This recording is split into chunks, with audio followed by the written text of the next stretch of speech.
Okay, a small clarification regarding the previous video where I did a little addendum on the problem of evil. What did I miss? Well, when I said that the information regarding, or the speculation regarding the effects of the satanic fall on creation, that it wasn't church teaching as such, that could be misunderstood. It is church teaching that there was an angelic fall, and that fall and the fall of man both have had effects on creation, on the universe we live in, especially on Earth, obviously. And that would also help in understanding the problem of evil. What is speculation is how much this angelic fall affected the pre-human history of life on Earth. But it's a biblical concept, but it is still theological speculation. But what's not speculation, what is in fact the teaching of the church, is that there was an angelic fall before the human fall, and that both falls, if you will, have an effect on creation.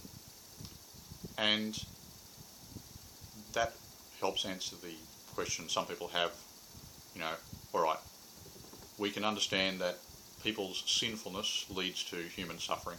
Sometimes it's your own sin, sometimes it's somebody else's sin affecting you. But we can understand how free will can lead to sin, and sin can lead to the suffering. But what about all the things that happen to people where they're innocent victims of nature, of an earthquake or a tsunami or whatever? And again, where people do suffer more than you would think they ought to, from what they have or haven't done, then there's still that eschatological dimension. God will balance the books. But in the meantime, you ask, why is there natural evil? Why do these natural events do this?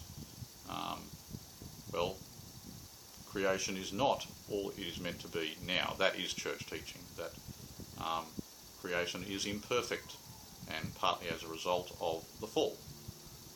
In fact, I would say both falls, to be more accurate. So that was just a clarification so that one can distinguish between what is church teaching and what is mere speculation, especially regarding the history of life on Earth before humans got on the scene.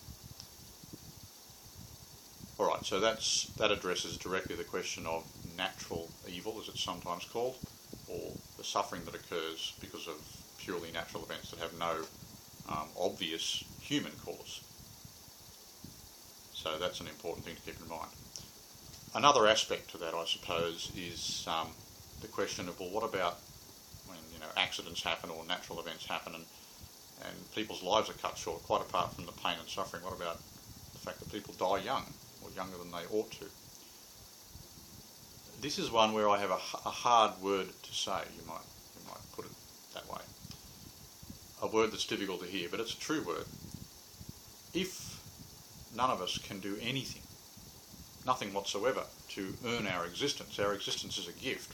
Obviously we didn't exist before we existed, so therefore we could do nothing to earn our existence, by definition.